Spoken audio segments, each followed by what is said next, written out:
챕터 2 태도 삶의 여정을 결정하는 돛 상한 심령으로 다시 시작하라. 시편 51편 17절 하나님께서 구하시는 제사는 상한 심령이라. 하나님이여 상하고 통회하는 마음을 주께서 멸시하지 아니하시리이다. 상한 심령은 하나님을 바로 아는 지식에서 비롯됩니다. 다윗은 밧세바와 우리아 사건을 겪고 자기 죄를 깨닫자 하나님이여 내 속에 정한 마음을 창조하시고 내 안에 정직한 영을 새롭게 하소서라고 기도했습니다. 그는 자기 죄를 정직하게 인정하고 스스로 해결할 수 없음을 고백했습니다. 상한 심령이란 하나님 앞에서 자기 죄악을 발견하고 통회하는 마음입니다. 상한 심령은 새로운 삶을 위한 출발점입니다. 다윗은 죄로 인해 상한 심령을 가졌을 때 단순히 절망에 빠진 것이 아니라 하나님께 새로운 은혜를 구했습니다. 그는 주의 구원의 즐거움을 내게 회복시켜 주시고 자원하는 심령을 주사 나를 붙드소서라고 기도했습니다. 이처럼 상한 심령은 우리를 과거의 죄에 묶어두지 않고 오히려 새로운 마음과 영으로 다시 시작할 기회를 얻게 합니다. 상한 심령은 하나님의 임재를 경험하는 자리입니다. 하나님은 내가 높고 거룩한 곳에 있으며 또한 통회하고 마음이 겸손한 자와 함께 있나니 라고 말씀하십니다. 하나님은 우리의 화려한 외형이나 행위가 아닌 오직 상하고 통회하는 겸손한 마음과 함께 하신다는 뜻입니다.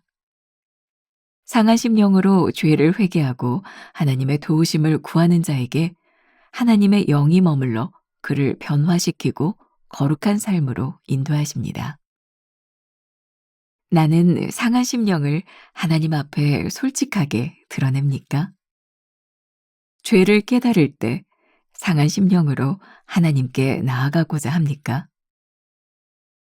하나님과의 동행을 위해 나의 교만과 자기 중심적인 태도를 내려놓을 수 있습니까? 오늘은 39번째 말씀입니다. 상한 심령으로 다시 시작하라. 제목이 확 와 닿는지 모르겠어요. 상한 심령으로 다시 시작하라. 오늘 본문 말씀은 시편 51편 17절, 아니 요 시편 51편 전체가 굉장히 유명한 말씀입니다. 다윗이 회개하는, 그가 밧세바로 인하여 범죄하고 난 후에 하나님 앞에 용서를 구하는 굉장히 유명한 말씀이죠. 그래서 요 말씀의 근거에서 만들어진 우리가 다 아는 찬양이 있습니다. 정결한 맘 주시옵소서 오 주님, 정직한 영을 새롭게 하소서. 우리 가슴에 손을 얹고 다시 한번 고백합니다. 정결한 마음 주시옵소서. 정결한 마음 주시옵소서. 오 주님, 정직한 영을 새롭게 하소서.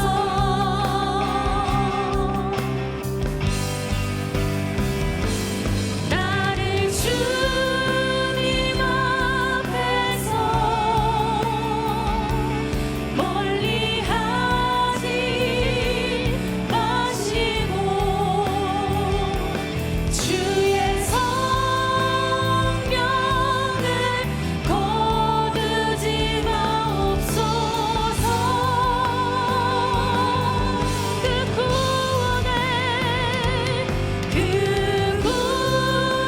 구원의 기쁨 다시 회복시키시고 변치 않는 맘 내 안에 주소서. 우리 두 손을 다윗의 기도, 정결한 맘 주시옵소서. 다윗이라고 하는 이름이 저는 세보지 않았지만 그렇게 기록이 되어 있네요.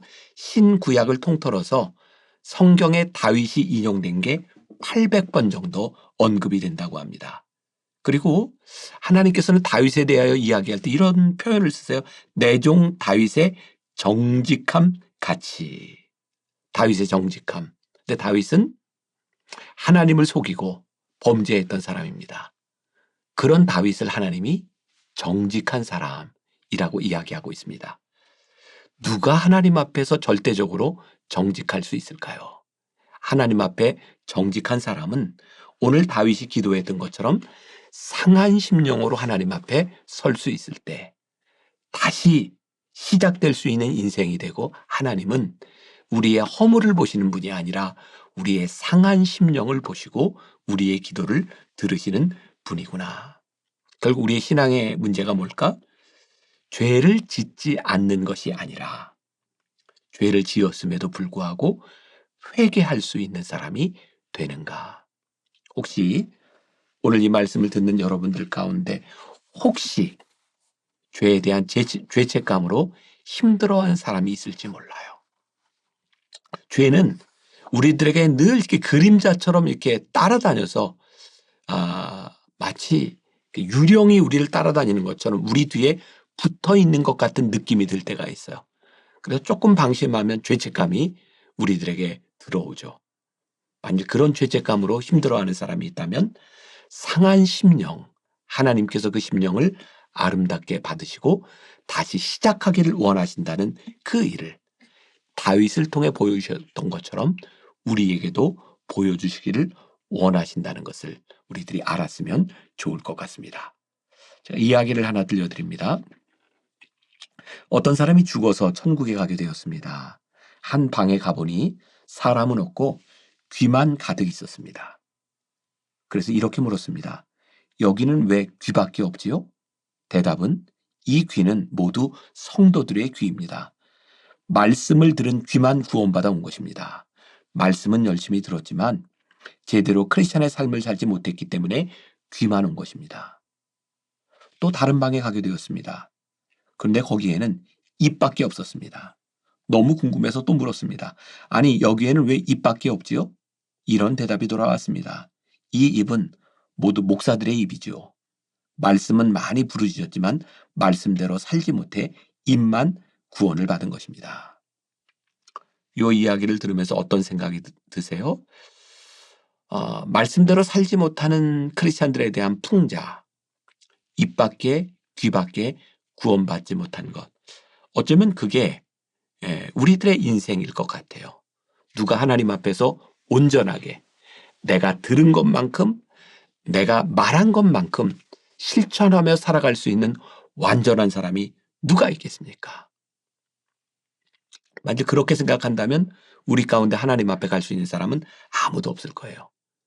그럼에도 불구하고 우리들이 하나님 앞에 설 수 있는 것은 우리들이 상한 심령으로 하나님 앞에 서는 거예요.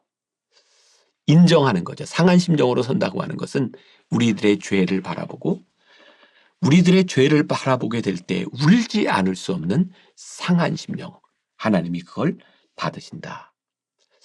저는 그런 생각을 해요. 우리들이 하나님 앞에 상한 심령으로 서는 순간 우리들의 삶의 곤고함에서부터 벗어날 수 있다. 물론 우리들의 삶에는 환경으로 인해 외부적으로 오는 곤고함들이 얼마든지 있을 거예요. 여러분들이 당하는 경제적인 문제도 그렇고 관계에 대한 문제도 그렇고 얼마든지 우리를 곤고하게 하는 문제들이 있어요. 그것은 외부적인 요인, 어쩌면 누군가에 의해서 해결될 수 있는 일인지도 몰라요. 그러나 죄로 인하여 우리들에게 곤고함이 찾아온다면 그건 누가 해결해 줄 수 있는 문제가 아니에요. 하나님 앞에서 우리들이 상한 심령이 되기 전까지. 좋은 예가 될지 모르겠지만 제가 얼마 전에 이제 허리 수술을 받았어요. 몇 달 동안 정말 얼마나 힘들었는지 걷기도 힘들고 잠자기도 힘든데 주변에 있는 대부분의 사람들이 그렇게 권하는 거예요. 목사님, 허리에 이렇게 잘못 칼을 대면 수술을 하면 나중에 힘들어질 수도 있으니까 운동으로 고쳐보세요. 사실 제가 35년 전에 이미 허리 수술을 한 그런 경험이 있고 다시 이제 아프게 되니까 저도 이제 조금 겁이 났던 것 같아요. 이제 나이 들어서 허리가 잘못되면 내가 활동을 어떻게 하나. 그래서 운동으로 고쳐보려고 무던히 애를 썼어요. 아침에 일어나면 이렇게 뭐 이제 스트레칭부터 해서 운동을. 근데 너무 아픈 거예요. 한 병원에 갔더니 MRI를 한번 찍어봐라 그러더라고요. MRI를 찍고 뭐 제가 알고 있는 우리 교회 의사 선생님들 몇 분에게 MRI CD를 이렇게 드렸어요. 좀 봐주세요. 4분 중에 3분이 이거 빨리 수술해야 됩니다. 라고 이야기를 하더라고요. 이유인즉 이렇게 운동해서 이렇게 근력을 키워서 될 수 있는 문제가 아니라 제 이제 허리 디스크 쪽에 물혹이 있어서 그게 신경을 누르고 있기 때문에 이거를 잘라내지 않으면 방법이 없습니다.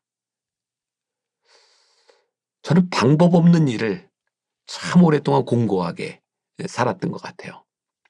딱 수술을 하고 그거 제거하고 신경을 누르고 있는 것을 딱 제거하고 나니까 그날 밤부터 물론 상처가 있어서 아픈 통증은 있지만 다리가 뻗어져서 잠을 자게 됐어요. 제가 오늘 말씀 준비하면서 그 생각이 나더라고요. 곤고함으로부터 벗어나는 것은 그 근원을 제거하는 일이다. 방법이 없는 거예요.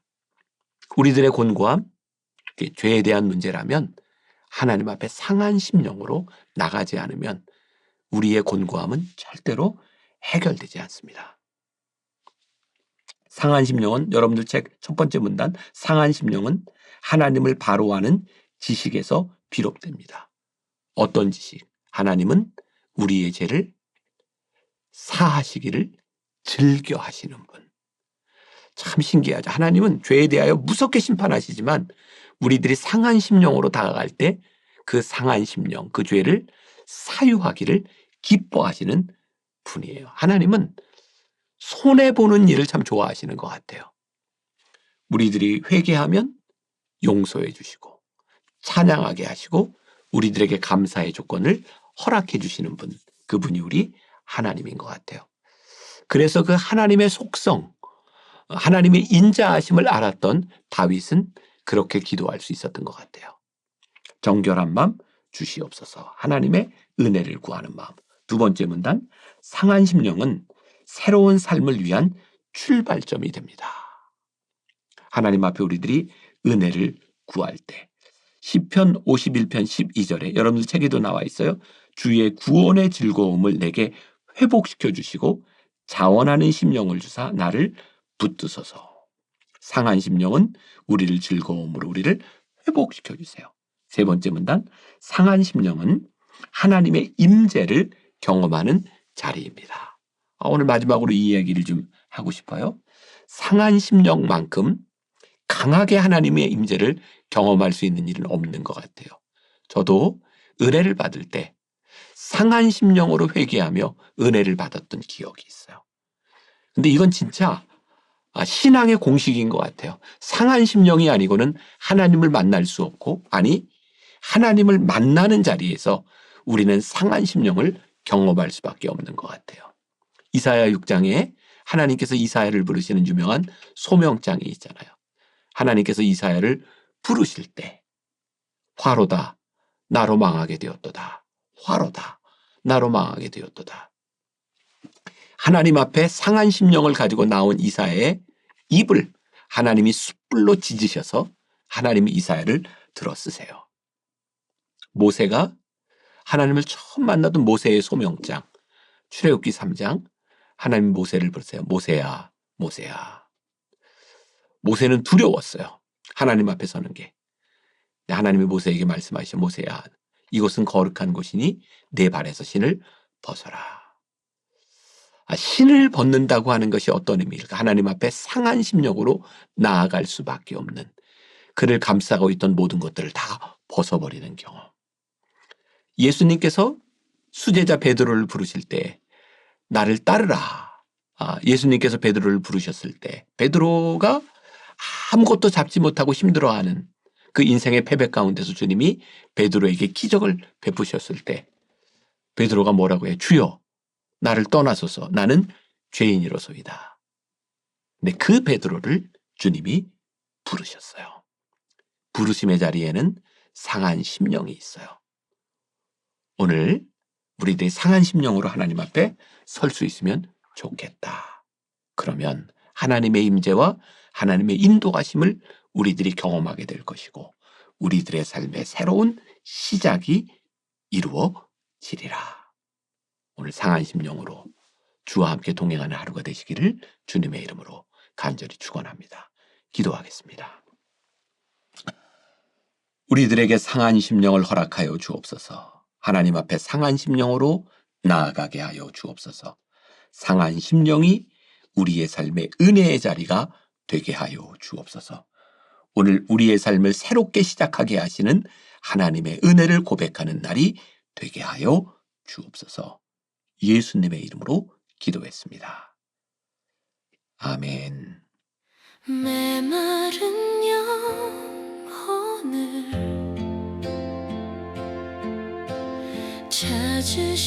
찾으시는 음성 따스한 숨결로 시선으로 내 이름을 부르시네. 시린 세상 속에 홀로 서 있던 나 비로소 느끼네. 그의 손이 항상 나를 붙드셨네. 보이지 않는 손 날 이끄시는 힘 전능자의 능력 하나님의 손길 내 능력이 아닌 오직 하나님의 능력 그의 손으로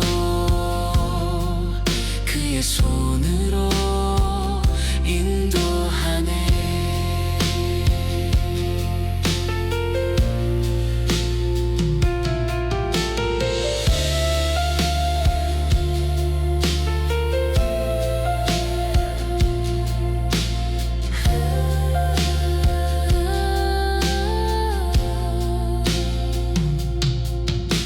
시린 세상 속에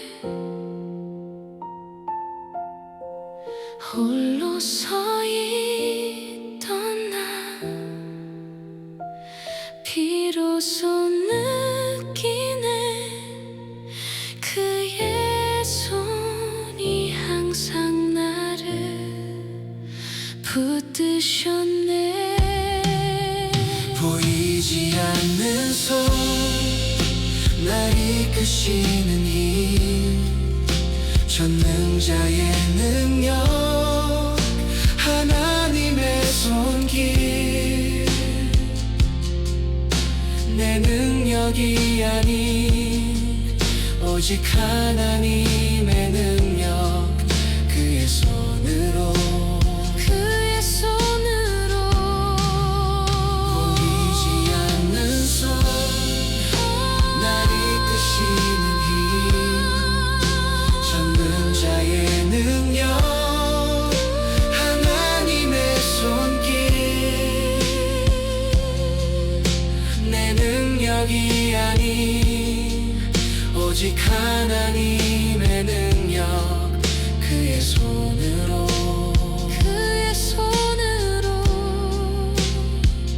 인도하네.